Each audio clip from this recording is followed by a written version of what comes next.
Everybody, the French President Emmanuel Macron has spent the afternoon at Sandhurst Military Academy with the British Prime Minister Theresa May. This following his visit to Calais on Tuesday and the proposed idea that we put some more money into the Le Touquet agreement. Let's remind ourselves, for about 10 years, just a little bit more, there's been a French border in Folkestone and Dover, and there's been a British border on the other side at Calais. Nothing to do with the European Union whatsoever. It's a bilateral agreement between two countries. It was designed to deal with illegal immigration. As the years have gone on, increasingly, I think perhaps security has been seen to be its top priority. And it's very much something that the ferry companies, the train companies, etc., wanted to happen. David Cameron told us in the referendum, if we left the European Union, the agreement would fall. That clearly isn't the case. However, it does seem to me that the French president is extracting quite a big price from us. Bear in mind, over the last 3 years, we put over £120 million into the complex at Calais, new fencing, new security, and the deal being talked about today is that we put in a further £45 million, and that's to stop illegal migrants from entering Britain. And when I heard the news this morning, it said it was going to be agreed that the £45 million would be there to stop illegal migrants entering Britain, but at the same time, Britain would take in more of the migrants. I thought perhaps I'd misheard it. You know how sometimes the radio's on, but your mind's half somewhere else? I kind of assumed that I got it wrong in my head. But no, actually, we're going to pay £45 million to stop migrants coming in, but we're also going to take migrants, in particular child migrants, or families that have children, or pretty much anyone that can prove, it seems to me, they've got a family connection in the United Kingdom. And I do wonder, why on earth would we pay all this much more money if we were to allow more people to come in? Doesn't that just encourage more people to come to Calais? Anyway, let's hear the Prime Minister in a press conference that took place about half an hour ago justifying this deal. What we are doing is working with the French authorities and providing support to ensure that we enhance the security of our border. This is in our national interests. I think it's also in the interests of France to ensure that we have as secure a border as possible at Calais and other ports. So this is about ensuring that we protect our national interests and ensure we have that much more secure border. But as you've heard, there is a question, and this is an issue that when I was Home Secretary I discussed with the former Interior Minister about the unaccompanied minors. We have, over time, taken a number of those unaccompanied minors. We need to ensure that for those who have family reunification in the UK, the process is as smooth as possible to recognise that. And that's what we have agreed, some new ways of working together. But we've also agreed to look at how we can provide support to France in ensuring that we reduce the numbers of migrants trying to come through to Calais and through to the UK. Well, she's right. We have taken about 750 child migrants since 2016, and I'm sure some of them were children in, genuine, perhaps even desperate need. But a lot of them, do you remember the pictures? Look like 33-year-old prop forwards with full stubble. I mean, clearly people who've thrown away their passports can claim to be whatever age they want. I felt that system had been abused. And, of course, one of them, without going into any details, but one of that number attempted a heinous terrorist act on a London transport system. That still about to go to court. Now, Emmanuel Macron responded by going a little bit beyond today's deal and perhaps looking a bit to the future. Sometimes have different views, but we always agree when it comes to these topics. This is the reason why we can work together, and this is the reason why I've been so determined in my remarks regarding foreign policy and defence. So it is for us to make sure that there are no changes in this respect because we are stronger together. Stronger together. Well, I think the Le Touquet agreement is going to stay in place. That's pretty clear. We're picking up the tab for it, but it is going to stay in place. But sort of the implication there that really we shouldn't really be leaving the European Union. And that's been the line I've had in Strasbourg all week. We've heard it from Tusk and from Juncker and from the Irish Taoiseach, Leo Varadkar. The line is, come on, chaps, you've made a bit of a mistake. Just get your parliament to get into line with us. We'll have a second vote and sort the whole thing out. how do I really feel about this? Well, look, as I said, dealing with illegal immigration is clearly a huge problem. One of the difficulties that we've had over the years is that if you are found to be in this country illegally, your chances of being deported are only about 1 in 4. So you can perhaps see why people would chance it. But I'm not sure the French have behaved very well over all of this. I mean, look, under the rules of refugee status, and I'm talking about rules set out in the Geneva Convention back in 1951, you claim refugee status in the first safe country you come to. And a lot of people say they've tried to claim asylum in France and simply been refused and finish up at Calais, and you do get the impression that actually some of the French authorities are quite happy for people to jump onto the back of lorries. But now we're dealing with something even bigger, and that is we're living in an age of potential international terrorism. I drove my car this morning through Calais on Eurotunnel, going to Folkestone. Let me tell you, it's a completely different experience to that it was 3 years ago. I remember 3 years ago being stuck, queuing to get into Eurotunnel, groups of migrants all round the car, trying to open the doors to get in. I mean, even as somebody with a car, it was a bit scary, let alone the plight of many lorry drivers. There has been a huge amount of fencing put around those complexes. We did see migrants today on the side of the road, but they were a good, I'd say, mile and a half away. Certainly from Eurotunnel. I can't speak for the ferry port. And then, when I got in, I was stopped.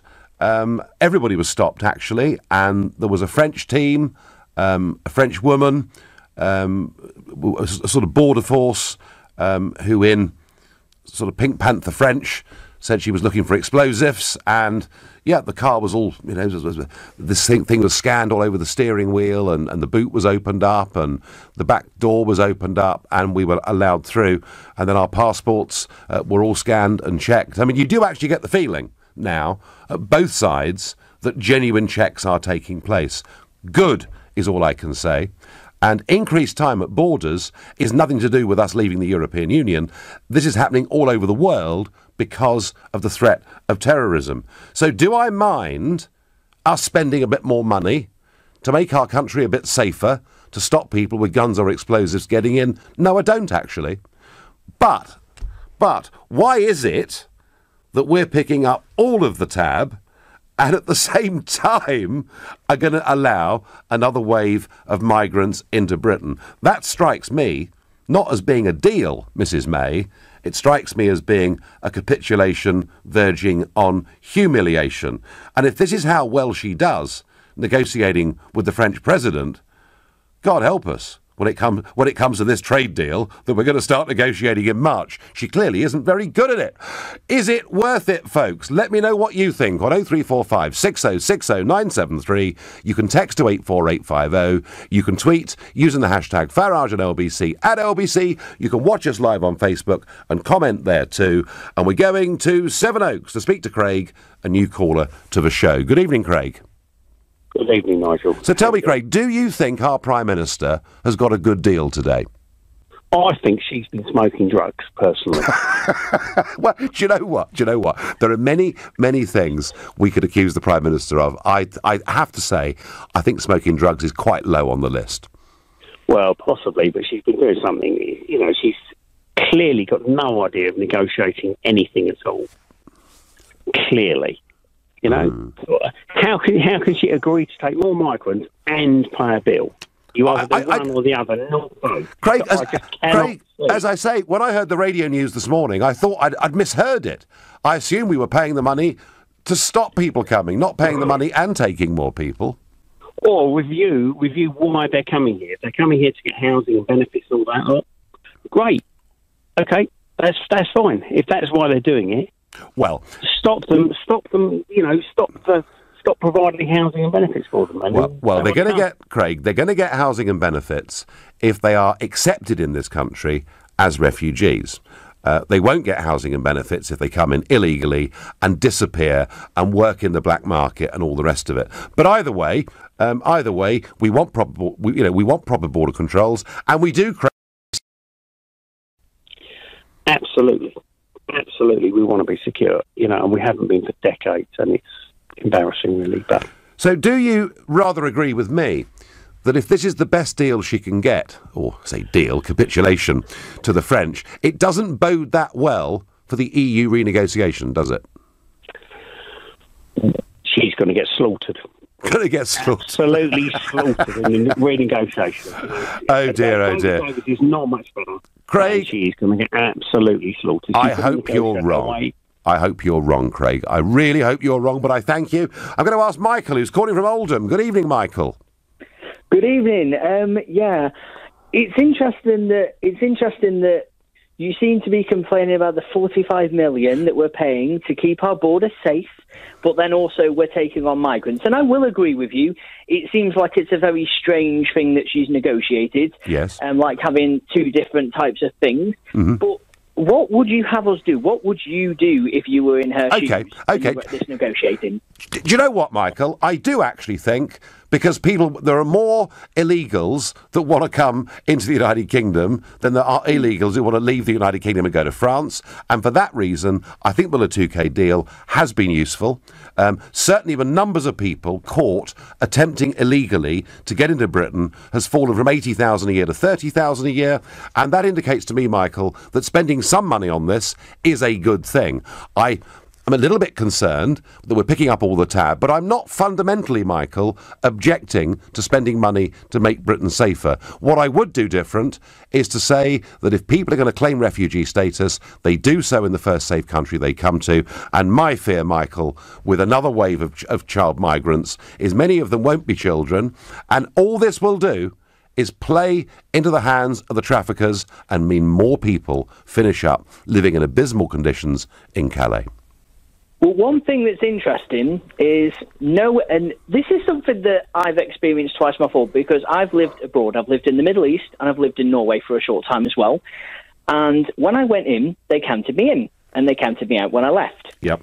We still don't do that in this country, and I don't understand why. Like, everybody's talking about immigration, and we still don't do it. Well, I think we're beginning to do it, Michael, aren't we? As I said, my passport today was scanned. I was scanned out. I was scanned in. It is beginning to happen. Michael, we've got better at it, but we've got further to go. And I thank you very much for your call. You're listening to the Nigel Farage Show, exclusively on LBC. It's 7:15. So Macron gets more money and May gets more migrants. That kind of is my assessment of the so-called deal that has been done today. Sean says to me on Twitter, Macron has played the part of dodgy plumber today. Here's the price for your leaking pipe. I've part fixed it, but there's still water going to be coming into your home. That's pretty good, Sean.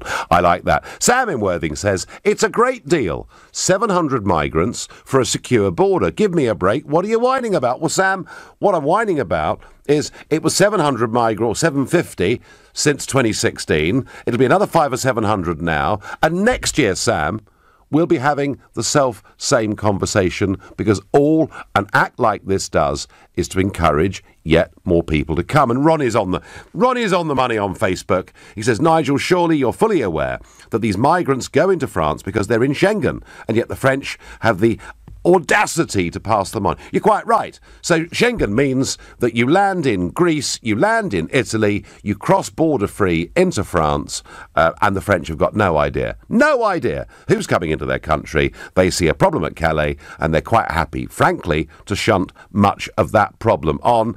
And whilst I do think Le Touquet's a good deal, I don't mind paying a few bob for us to be safer. I think, frankly, they are taking the mickey a bit. But perhaps I've been unfair. Perhaps I really have thus far been unfair, because there's a sweetener. Oh, yes. Mr. Macron, President Macron has said that as a result of all of this, the bio tapestry can go on a tour around the United Kingdom. Now, is this a good idea? Already, it's been cartooned and lampooned as the Buy EU tapestry. Is it a good idea to take something that is 950 years old and to attempt to move it to several locations in the United Kingdom? I would have thought, from an historical perspective, there would be really quite a big risk with doing that. I've been to see the Bio Tapestry. It's in Bio, not surprisingly, which is one town in Normandy that wasn't flattened in World War II. The RAF left Bayer alone. Caen was completely flattened and is now a 60s tower block city. Bayer is beautiful. It is also the home of the biggest Commonwealth War Graves Cemetery in Normandy, a very moving, powerful place to go. So Bayer is this delightful medieval town. I've been, the town's great, the British Cemetery is fascinating, and the Bayer Tapestry is great. It's an amazing story. It's a story, basically, that Harold said he wouldn't take the crown of England, he'd give it to William. Then he changed his mind, and William the Bastard, as he was known, then invaded. And poor old Harold was up in Yorkshire. He was fighting the Battle of Stamford Bridge against the Vikings and had to march. He won it, marched his troops all the way south, and not surprisingly, lost. The tapestry is a great, great thing to visit, wonderful thing to see, but we don't need it to come to this country. Reading has a perfect replica of it, if any of you want to go and see what the Bayer Tapestry looks like. And frankly, it's all a bit cheap, isn't it, really? I mean, you know, he's having us over, legging us over, and this is the best he offers in return. And Mikey says, having the Bayer Tapestry in the UK is an insult, and I'm sorry for every British soldier who wasted their lives for France in the 20th century. Mikey, can't agree with that. We may have our ups and downs with the French, but hey, they've been a free people, and they wouldn't have been if it hadn't been for us, but perhaps more importantly, the Americans, whose contribution was simply huge. Lee says, what about our own? They're the ones that need help and should be tackled with first. Lee, a lot of people do feel like this. Dave picks up on my theme of child migrants. He's having a laugh, he says, about the French president. I don't mind us taking children of 7 or 8 years old, not men with beards who are 30 plus. And we did see a bit of that last time round. Kevin is calling from Southsea. Kevin, tell me I've got it wrong. Tell me the Prime Minister is doing all the right things. Good evening, Nigel. No, she's not. Right. She's just handing everything away. I'm sorry. I was actually listening to the 6 o'clock news on the Today programme this morning. Yes. Boy, did I wake up quick. I was hopping mad when I heard that. Just a quick pointer. Yeah, there are lots of tower blocks in Caen. Actually, I'm actually the vice chairman of the Ports of Caen Twinning Committee, part of the City Council. And okay, I've got the right chap on, man. Oh, yeah. I'm doing all sorts of twinning with fire service and everything else. That's an aside. But it does prove the point. I'm also a local UKIP chairman. It does prove the point that when people start accusing me of racism and xenophobia, you know what I mean?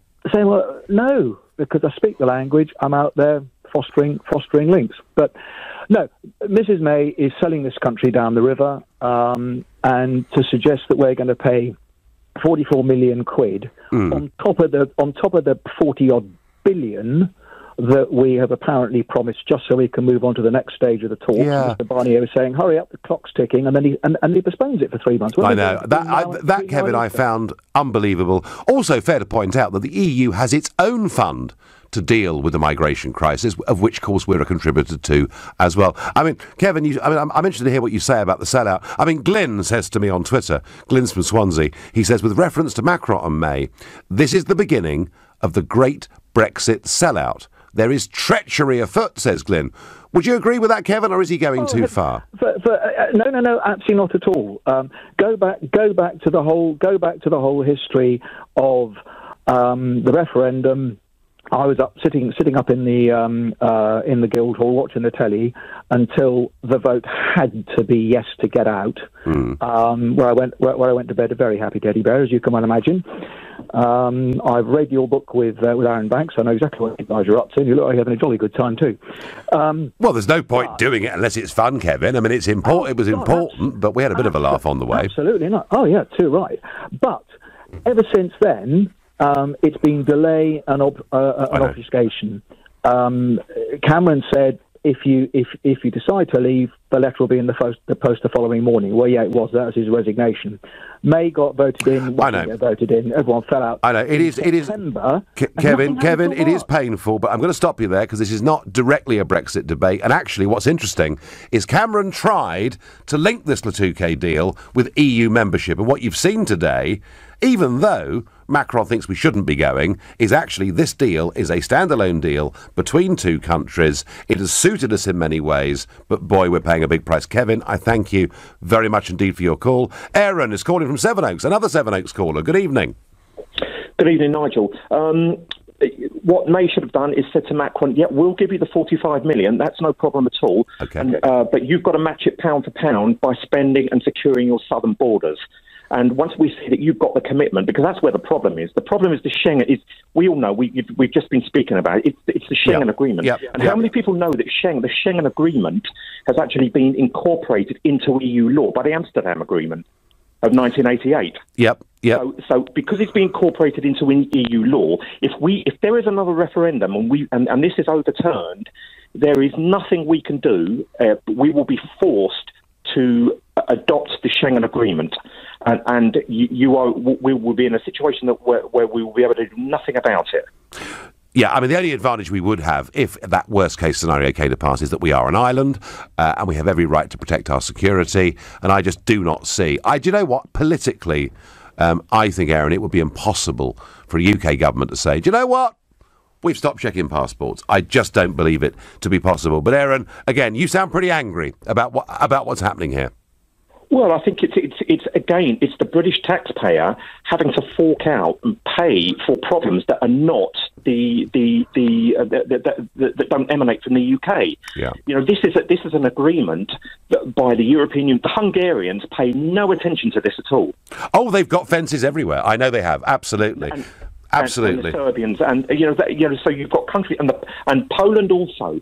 I mean, that's why there is a wave, an anti-European wave sweeping through Europe at the moment. I mean, I've got family in Italy, and you are quite right when you say that there is such a high percentage of under 40s that want out of the European Union. Across the rest of Europe, yep, and that's not quite the case here. Aaron, I thank you. Anne says to me, Nigel, offering the tapestry is an attempt to humiliate the English, considering the circumstances it was made under. Macron has a cheek. Well, Anne, there is speculation that actually the bio tapestry, and by the way, it's not a tapestry, it's an embroidery. There you go. I didn't know that before this morning, I have to confess. The difference is that one is an interweave, and the other is actually stitched on. There is big speculation that it may well have been made in Kent, but under Norman instruction and possibly from William's brother. But Anne, you're wrong. At the time, in 1066, Normandy was not part of France, and the Normans weren't French. They were the Northmen. They were the Norsemen. They were basically Vikings that had settled and colonised Normandy, as they had much of the United Kingdom too. They were really rather good at it. So Anne, let's get that historical fact right. 1066 was not a takeover of France. It was a takeover of the Northmen, the Normans. That, historically, I believe to be right and correct. But if I'm wrong, I know that Facebook and Twitter will go mad and do so very quickly indeed. You're listening to the Nigel Farage Show exclusively on OBC. It's 7:30. We're updating the Le Touquet Treaty, the bilateral deal that exists between us and the French, and the way it's kind of worked out is that Macron's got the money and May's got the migrants, but it's okay because the bio tapestry might come to the UK and we can see it. Well, actually, there's a perfectly good copy in Reading anyway. And if anybody is interested in history, I tell you what, hop over on a ferry, go to Normandy, see the Bayeux Tapestry in Bayeux. It is fabulous. Great experience and well worth doing. And what's interesting is I wonder whether the Prime Minister realises just how desperately out of touch with the country she is on this. Because I can't find anyone telling me that she's done the right thing today. And LBC is about open, free, democratic debate. Anybody with any opinion. Gosh, we had Alistair Campbell for an hour last Sunday with us, just to rather prove the point. So please, tell me that I've got this wrong. Tell me that it is the right thing to do on both sides of this deal. And you can do it by calling 0345 6060 973. Now, in Washington last night, Donald Trump announced the Fake News Award, something that he'd been talking about for some weeks, and there is a top 10 of these fake news items. One is from the New York Times, is Paul Krugman, who claimed on the day of Trump's victory that the economy would never recover and the stock market would collapse. It's up a staggering 30%. There's also one where the Washington Post, according to McDonald, falsely reported the president's massive sold-out rally in Pensacola, Florida. They said it was empty because a dishonest reporter showed a picture of the empty arena hours before the crowd started pouring in. And CNN, of course, CNN had to be up there somewhere. CNN falsely reporting that Donald Trump and his son Donald Jr. had access to hacked documents from WikiLeaks. And that, of course, is where I fit into all of this, because apparently the fact that I went to meet Julian Assange means that I'm the bagman, running stuff back and forth between the White House and Assange. It's all hooey, I promise you. So anyway, and there's many, many more. I was looking through the fake news awards and I was a bit surprised. I thought the BBC might feature somewhere, because Trump does not like the BBC one little bit. In fact, when John Sopel introduced himself at a White House press conference, he said, "Which organisation are you from?" And Sopel said, "I'm the BBC's North America correspondent." And the president said, "Oh, that's another beauty, isn't it?" So he doesn't like the BBC. But it was interesting in the wake of these, talking about John Sopel, who's been over in America for a couple of years and is living and breathing the presidency and what's going on. He said a very interesting thing. It's partly to do with the fact that Hillary and the Democrats were so totally stunned by what happened on November the 8th, 2016, that they literally haven't managed to regroup, frankly, in any way at all. And Sopel made the point that actually these big organisations, the New York Times, CNN, the Washington Post, far from being impartial reporters of news, but with an editorial opinion, have actually become the opposition. They are actually the opposition to Trump, and that is why you've got this incredible kind of war going on between mainstream media and the president. Because there is an irony, of course, to all of this, that when Trump talks about the failing New York Times and how badly all these organisations are doing, they're all booming. Trump is the best thing that has ever happened to global media, because every single day, in virtually every single country in the world, whatever he's put out on Twitter is what they're talking about. And CNN subscriptions are up, New York Times subscriptions are up, and from what I can hear, journalists in Washington have all had quite good Christmas bonuses and pay rises. So they may be at war with him on one level, but on another, I think they're perhaps actually rather grateful to him. So this deal, 45 million quid to stop migrants coming in, yet we're going to accept more. I think it's a very weak, poor deal. I do support the 2K agreement. I don't mind paying money to make Britain safer, but we can't lose on both sides of this bargain, can we? John is a new caller from Hove. Good evening, John. Good evening, Nigel, and thanks for enlightening us all. I shall now call it the bio-embroidery. Moving forward, that's what I'll refer to it. Do.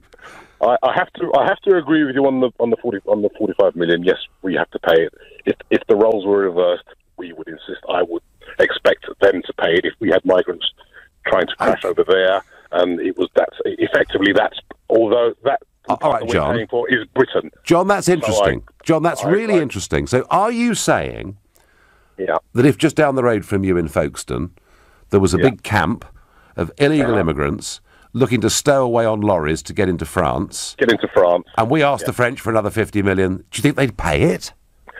I don't know if they would, but we should. We'd have every right to insist that they did. Okay. And if they didn't, I'd probably just let the people in the camp run across the border. All right. Okay. Fair enough. So I do agree with you on that. As far as the children discussion, I don't think we should link the two. I don't necessarily disagree with your opinion, but I don't think the two should be linked. Right. But I do also have to agree that Theresa May is spineless, and even dealing with your good friend Mr. Trump. But John, how can we not link the two? How can we not link the two? we shouldn't link the two because they really are two separate discussions. They really, really are. It shouldn't be an and. We should just pay because the alternative, if we don't pay the 45 million to 45, then they can just not do what they're supposed to and make things even more difficult and let even more people run across. Yeah, but John, also the 45 million, it isn't just about that, is it? It is now, as I say, about my car being swabbed down today, testing for explosives. And actually, I tell you what, John, I'm actually pretty impressed now. I regularly go through Eurotunnel. I've been going through it regularly. I did a couple of weeks ago, and I 100% agree with you. It's exactly. I felt safer, and they're doing what it's. Yeah, I mean, it takes a bit more time. It takes a bit more time, but hey, going through the airport now takes a bit more time. That's just the world we're living in, isn't it? But John, I'm very keen to get your opinion on the child migrants issue because there is clearly an emotive argument that if there are single children, on their own in Calais in dire circumstances, that there is clearly something in every human being that says they want to help. But don't we have this feeling, John, that that's been rather abused? It absolutely has been abused. But again, if she had some spine, she should say to him, look, I am going to pay the 45 million, but I'm not going to have that. I'm not going to let you link the two discussions. Even if it's to come back next week, even in 2 days' time, but I'm not going to link the two discussions. And then we have that separate discussion. Yeah, John, in some ways, your argument has a logic to it, but in reality, it was never going to be possible to separate these two, was it? Well, she's too spineless, and if I could, I know that's not why I called him, but what you were talking. Yeah. You didn't mention his own fake news of tweeting of sharing Britain's first news, which was proved to be fake, and I know he's your friend and everything, but friends can disagree, and he was so in the wrong to do that. Well, John, separate conversation. He retweeted somebody called Ann Coulter, who's a very well-known American commentator. He's got 37.5 million followers on Twitter. He only follows 43, I think it is, and he retweeted her. John, that conversation for another time. Your first call into the show. Great points you've made. Please do call again. Martin from Rotherhithe says, why don't France just get a grant from the EU to pay for it? Well, actually, Martin, they could get some money from the EU to deal with migrant camps, etc. But remember, Martin, this deal, this Le Touquet deal, is nothing to do with the European Union. Whatever Call Me Dave Cameron said during the referendum, this is an agreement between Britain and France that actually has pretty much suited both sides. And I certainly this morning, coming through, felt a lot safer than I had 2 or 3 years ago making that journey. Chris is calling from Luton. Good evening, Chris. Hi, Nigel. I think we have a moral obligation to pay the money and also to let vulnerable young people particularly in. Okay. Prior to going into wars in the Middle East and destabilising things, this was one of the things on the agenda, saying, look, if we do this, there's going to be chaos. People are going to want to come here and so forth. Now it's happened. They were warned about it, and now this is happening, and we can't just turn our back on it. And also, as you know, if the French do withdraw their goodwill, or call it what you like, in terms of, stopping people coming here, there will be chaos. There will be no checks and balances. Okay, they Chris, walk away. Chris, you have a very, very fair point. It was actually Gaddafi who said, if you remove me, you'll get millions of migrants crossing the Mediterranean. Gaddafi actually said that. And by the way, folks, before you start tweeting, and I'm not a Gaddafi supporter, but he did actually say that. So we have destabilised things, and I understand that point. But Chris, shouldn't people who are, whatever their age, who are applying for refugee status, shouldn't we respect international law that's been there for many, many decades and the principle that you claim asylum in the first safe country you come to?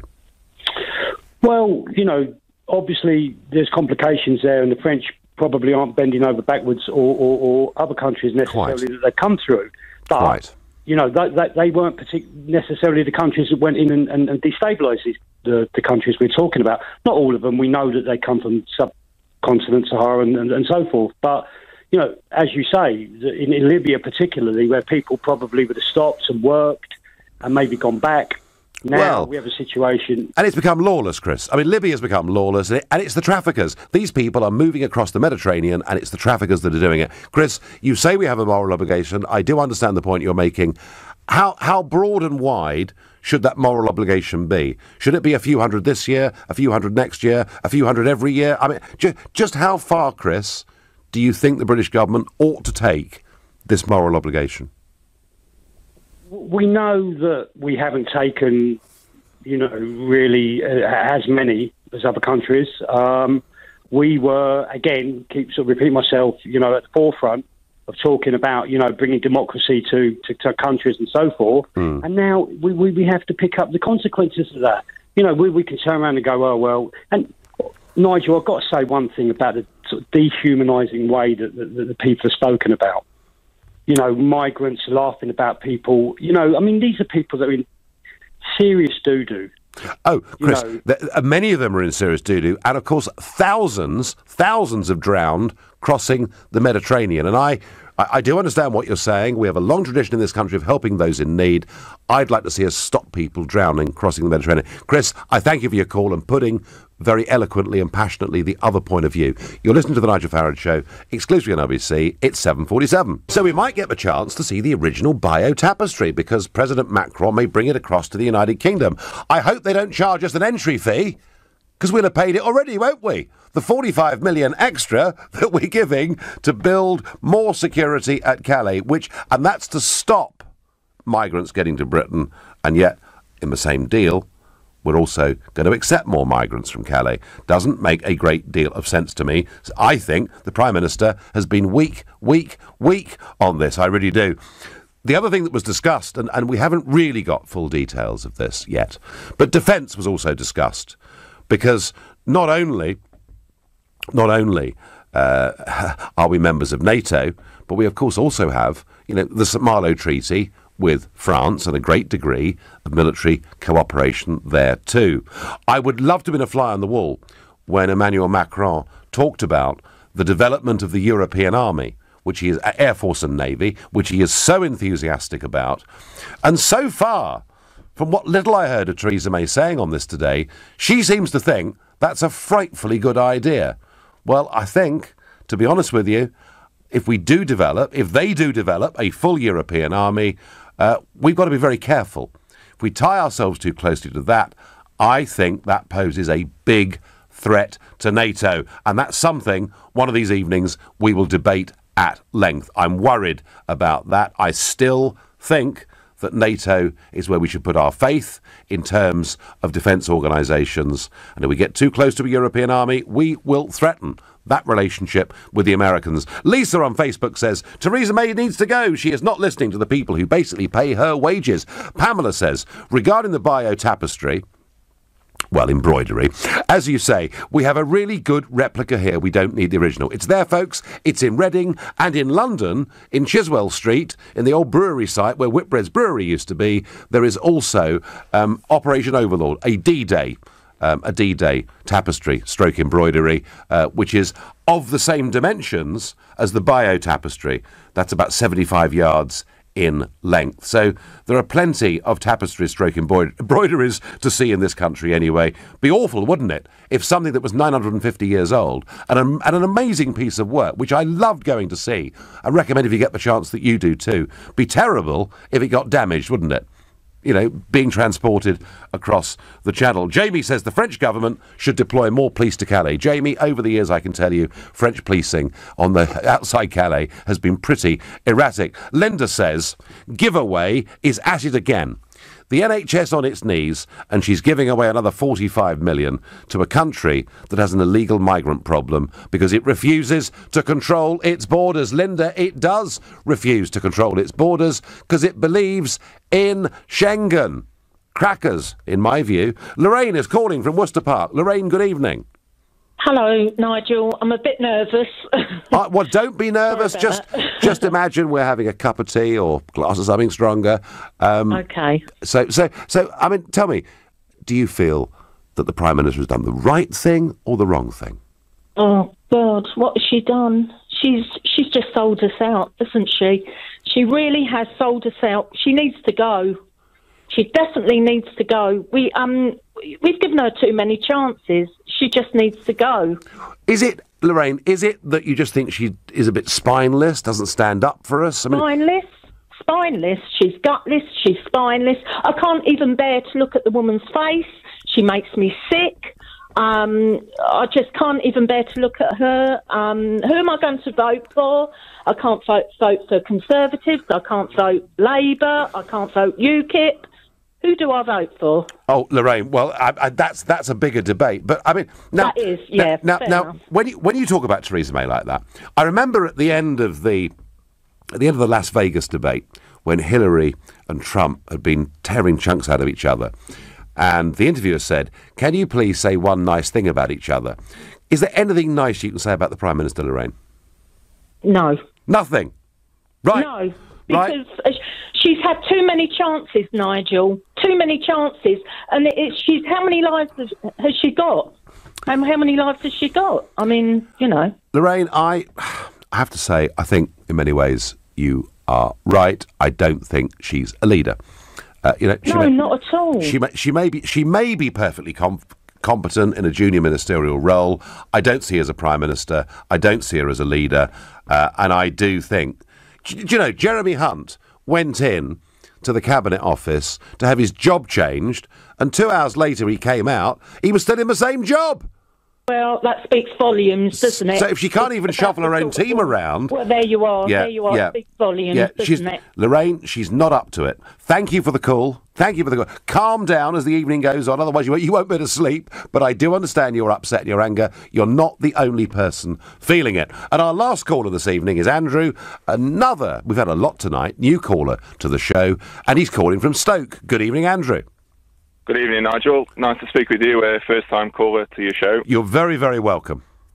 Well, my day starts off with a real shock, because when I woke up and turned on breakfast television, your friends at Good Morning Britain had first reported the number as 45 billion. Billion? Oh, had they really? And I thought the world had gone mad. They soon corrected it. I bet Piers Morgan won't tweet about that too much. Right, okay. So once you've recovered from that... Yes.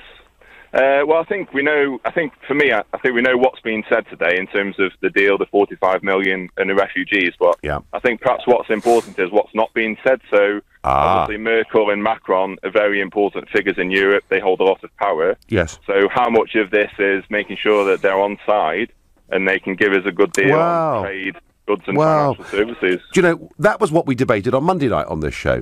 You know, is it worth conceding if it means getting a better Brexit deal? It was very interesting, and Ian Dale on before me made the point that in her press conference, May didn't even mention Brexit, which seems pretty extraordinary, Andrew. The line from the European Union, the line from Monsieur Barnier, who I met again this week, but the line is that they will negotiate as 27 and not individually on a bilateral basis. Now, clearly that can't absolutely be right. But Macron, we just got a hint there, Andrew, didn't we? That Macron said it would have been better kind of if we'd all stayed together. And that's what they're all saying this week. Andrew, we've learnt nothing today about whether making these concessions will give us a better Brexit deal or not. What does your sense tell you? I think we need to give Theresa May a fair chance and see, because there's a lot of things behind closed doors that we're not seeing. She can't say. And I tell you what, Andrew. I tell you what. Over the course of the next few months, we will find out. I thank you for your call, the last call of the evening.